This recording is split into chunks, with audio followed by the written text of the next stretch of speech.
Welcome to the Deep Dive, your custom-tailored shortcut to being truly well-informed. Each deep dive extracts the most important insights from a stack of sources, giving you surprising facts and just enough humor to keep you hooked. Today, we're diving straight into a fascinating collection of articles drawn right from today's newspaper. And it's quite a mix we've got today. We're starting with some pretty cutting-edge AI and science, then jumping straight into public health stuff, even a high-profile investigation. Right, and then we'll look at corporate ethics and finish up with something maybe a bit more philosophical. Exactly. The goal, as always, is to connect those dots for you, help you understand not just the what, but, the why it matters. Okay, let's kick off with the science section. First up is something called BioEmu. Now, many of you might know AlphaFold, the AI that gave us that static, sort of single-frame picture of protein structures. A game changer, absolutely. Totally. But BioEmu is different. It's sketching the moving picture of these proteins, their dynamics. Yeah. Why is seeing them move so important? Well, that's really the crux of it. Proteins, they don't just sit there. Their movement, their flexing and shifting, it's fundamental to how they work. Like an enzyme opening up. Exactly, or a signaling protein changing shape. And crucially, these movements can reveal these hidden gaps, these cryptic pockets where a drug might be able to bind. Ah, okay. Finding those is tough. Now, the traditional way to model this, molecular dynamics or MD, it's the gold standard, super precise, but wow, is it slow and expensive? How slow are we talking? We're talking tens of thousands of GPU hours just for tiny fractions of a second, like microseconds of simulation time. It's a huge bottleneck. Right. So BioEmu gets around that. How does it work?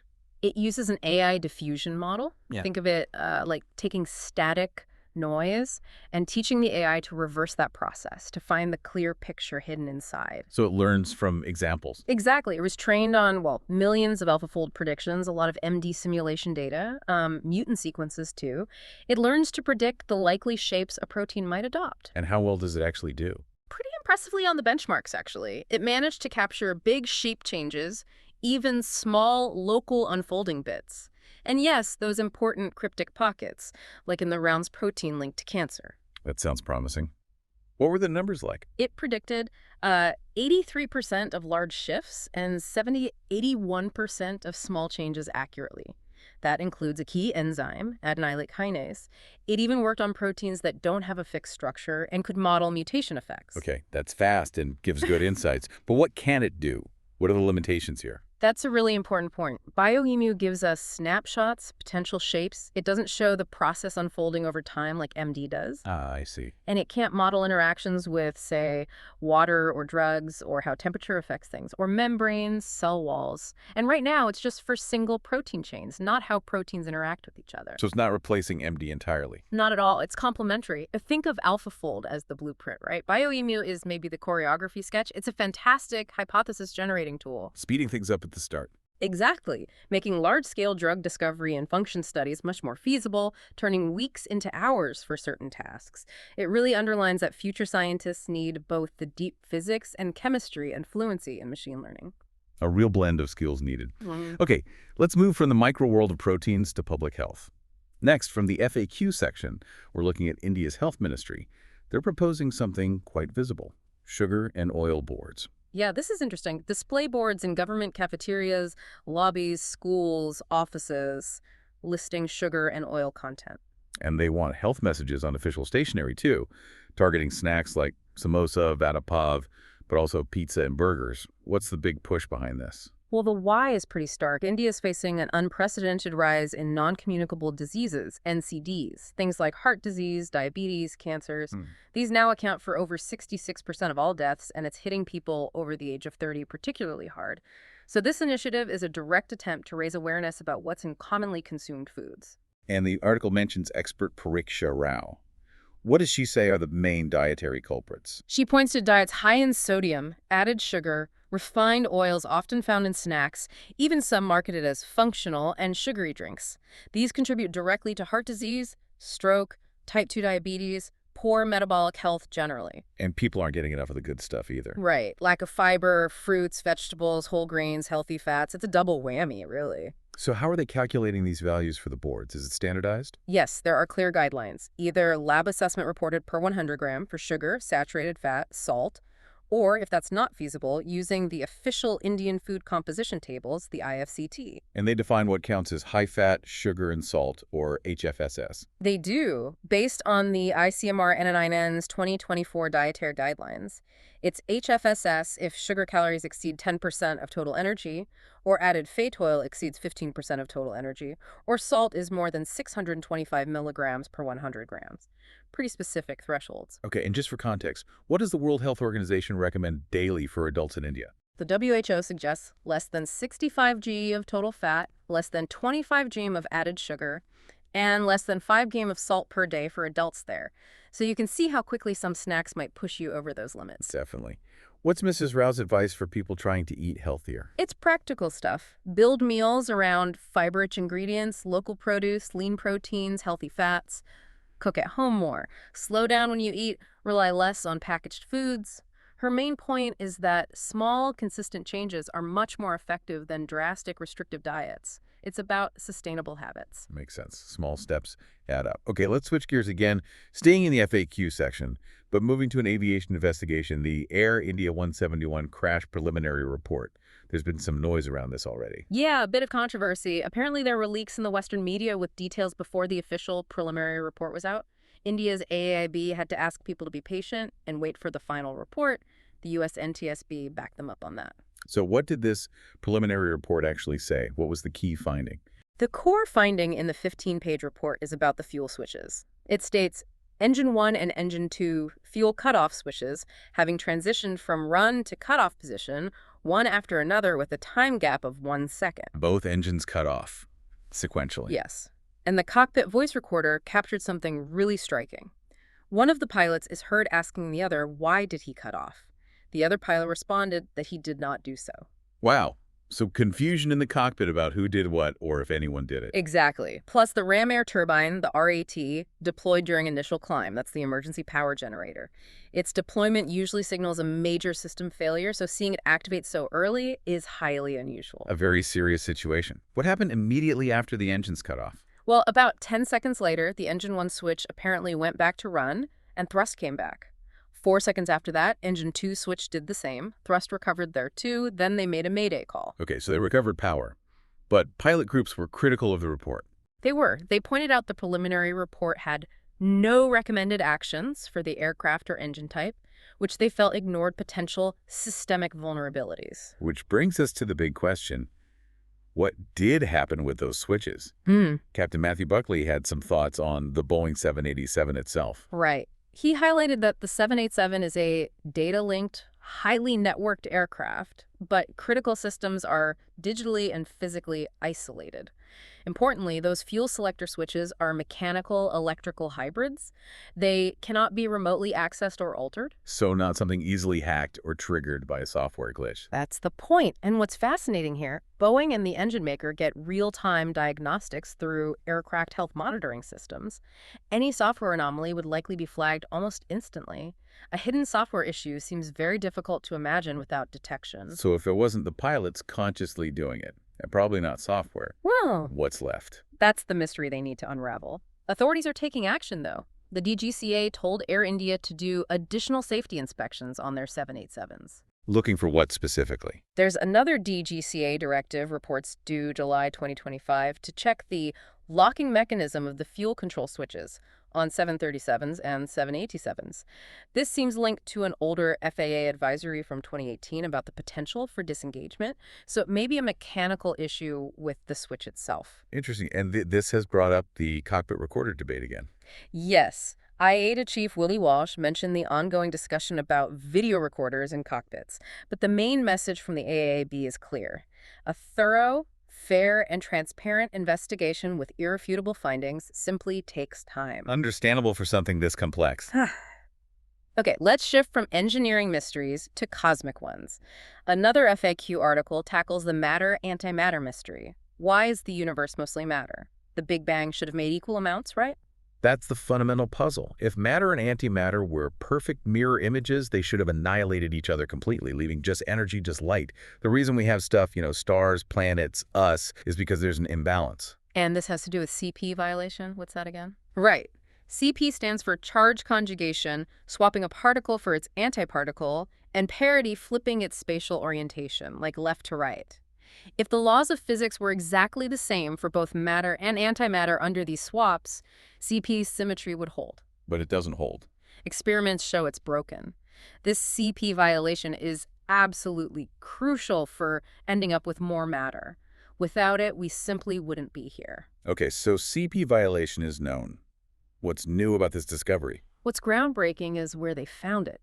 We knew CP violation happened in particles called mesons, but it had never before been seen in baryons, the particles like protons and neutrons that make up most of the visible matter we see. Ah, so finding it in baryons is a big deal. Huge. This result is the first time CP violation has been confirmed in baryon decays. Specifically, they looked at the B0 baryon that's made of an up, down, and bottom quark. And how do they actually measure this? This was at the Large Hadron Collider, the LHC, using the LHCb detector. It's incredibly complex. They sift through data from billions and billions of proton collisions, looking for very rare decays of these B0 baryons and their antiparticles, B0 bars, into specific daughter particles. Sounds like finding needles in cosmic haystacks. Pretty much. The key was comparing the decay rates of the particle and its antiparticle, very carefully accounting for any detector biases using what they call a control channel. The precision needed is just astounding. And the result, did they see a difference? They did. A clear difference in the decay rates.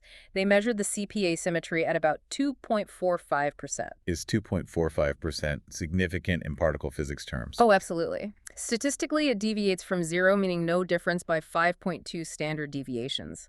In particle physics, hitting the 5 sigma threshold is the gold standard to claim a discovery. The chance of this being a random fluke is less than 1 in 3.5 million. Wow. So a confirmed discovery. A historic discovery, definitely. A big step forward.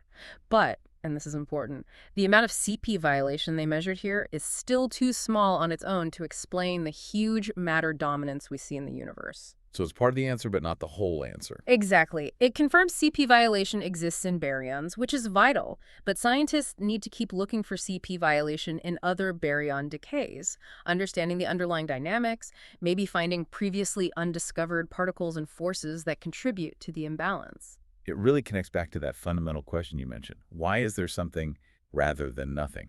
This work chips away at that. Precisely. It's about understanding our own existence at the most basic level. Okay, let's bring things back to Earth. Moving to the magazine section. We have a piece on Gardner Harris's book, The Dark Secrets of Johnson & Johnson. The description is stark. Difficult to read, haunt you, bristling with anger.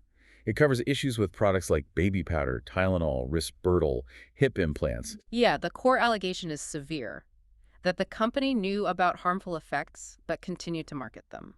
What does Harris, the author, consider the absolute worst offense? He calls the most egregious violation when J&J allegedly found a product was dangerous and then hid those dangers not only from the public but from the FDA, knowing it could lead to deaths. His estimate is stark.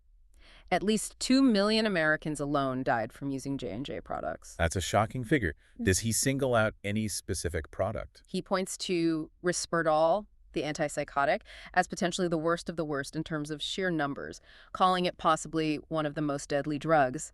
Particularly concerning are the allegations it was sold to children despite known side effects, like boys to grow breasts and young girls to express milk.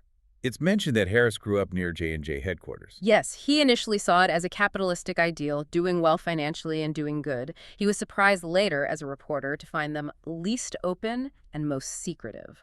Does the book give other specific examples of these alleged practices?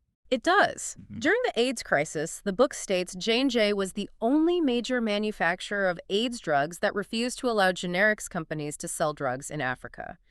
Another example involves the heartburn drug Propulsid. What happened with Propulsid? Despite 20 clinical trials reportedly failing to show a benefit, J&J allegedly underwrote a marketing program to sell them to infants.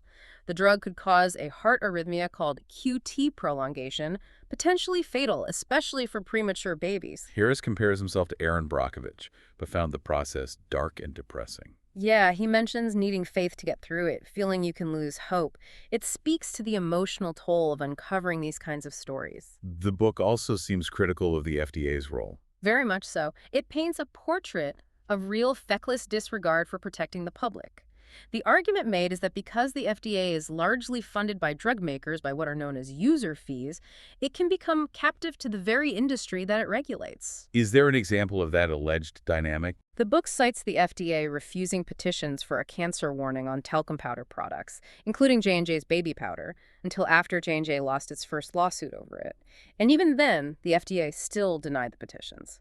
It raises serious questions about regulatory effectiveness. And the book's style was intentionally kept neutral. Yes, edited to be low-key, neutral, letting the reported facts and alleged actions speak for themselves to maximize impact. A heavy topic. Let's transition to our final piece, also from the magazine section, but a world away in focus. Devdutt Patnaik's insights on Shaivism, the worship of Shiva. He presents it interestingly, not just reacting to older Vedic ideas, but as a response to Buddhism. Right, this is a really fascinating framing. You have Vedic ritualism focused on sort of material success. Then Buddhism comes along saying cravings cause suffering, advocating the monastic renouncing path. And Shiva's story offers a contrast. Patnaik highlights Shiva's core narrative, starting as an ascetic who sits atop a stone mountain, but who eventually becomes a householder with wife and children. It's the opposite of the Buddha's journey, from householder to hermit. So Shaivism is framed as the journey of hermit to householder. Exactly. What's fascinating here is this direct inversion, presenting an alternative pathway to wisdom through engagement rather than solely through renunciation. And the roles of Shiva's wives, Sati and Parvati, are key to this counter-narrative. Absolutely. Their presence emphasizes marriage, women, and household life, directly challenging the Buddhist narrative that might seem to de-emphasize those aspects in the quest for enlightenment. The article mentions a visual contrast, too, between stupas and the Shiva linga. Yeah, subtly powerful. While a stupa silhouette resembles a Shiva linga, the symbolism differs. Buddha is imagined rising upwards, like spiritual fire detaching, but water is constantly poured over the Shiva linga, drawing him down to the earthly realm, symbolizing engagement. Interesting. And their approaches to teaching differed. Right. Buddha was initially hesitant to teach, but Shiva imparts his knowledge when questioned by Parvati, highlighting dialogue and interaction. It raises that question. Is wisdom found in solitary contemplation or shared engagement? Shiva is also depicted as a teacher. Yes, as Lakulisha in the north, holding a staff like Buddha sometimes, and Dakshinamurti in the south, sitting under a banyan tree, teaching sages how to transcend death, facing south, the direction of death. So engaging with death differently, too. It seems so. Death deeply troubled Buddha, leading him away from society, but guided by Shiva, sages like Agastya fight death by marrying and establishing a household. They learn about life by engaging with the world with devas and asuras, not withdrawing. And the goddess, Shakti, plays a vital role in making Shiva's wisdom relevant. Patnaik emphasizes this strongly. Shiva's wisdom often emerges as answers to her questions. Without the student, the questioner, knowledge is inert. She feeds him, talks with him, even fights demons.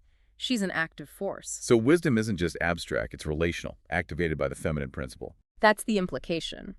Now, the article adds nuance. Despite this central role for the goddess, historically Shaivism didn't always grant significant status to lay women, often confining them to the household. Distinct from nuns who renounced, men could be holy either way. But there were counterexamples within the tradition. Yes, goddesses like Tripura Sundari shown seated on a throne held up by male gods holding symbols of kama, desire. This suggests a different view, that wisdom is not the end of desire, but perhaps stems from desire itself, providing pleasure to the other, a more complex, integrated view. So, as we reflect on BioEmu, revealing the hidden dynamics of proteins, the universe's quiet fight for existence, the complex inquiries into aviation safety, the critical look at corporate ethics, and the profound interplay of ancient philosophies, we're left with a powerful idea. Knowledge, in all its forms, is dynamic. It's not just about uncovering facts, but understanding their implications, their hidden movements, and the ethical responsibilities they carry. What then does it mean for you to be truly well-informed in a world where answers are constantly evolving and even the deepest truths demand continued exploration and critical thought? Thank you for listening. If today's episode gave you something useful, consider following us on Spotify so you're the first to hear the next one. You can give suggestions by contacting on Twitter handle given in the episode description. We're always eager to hear what our listeners want to be informed about. We wish you a great day.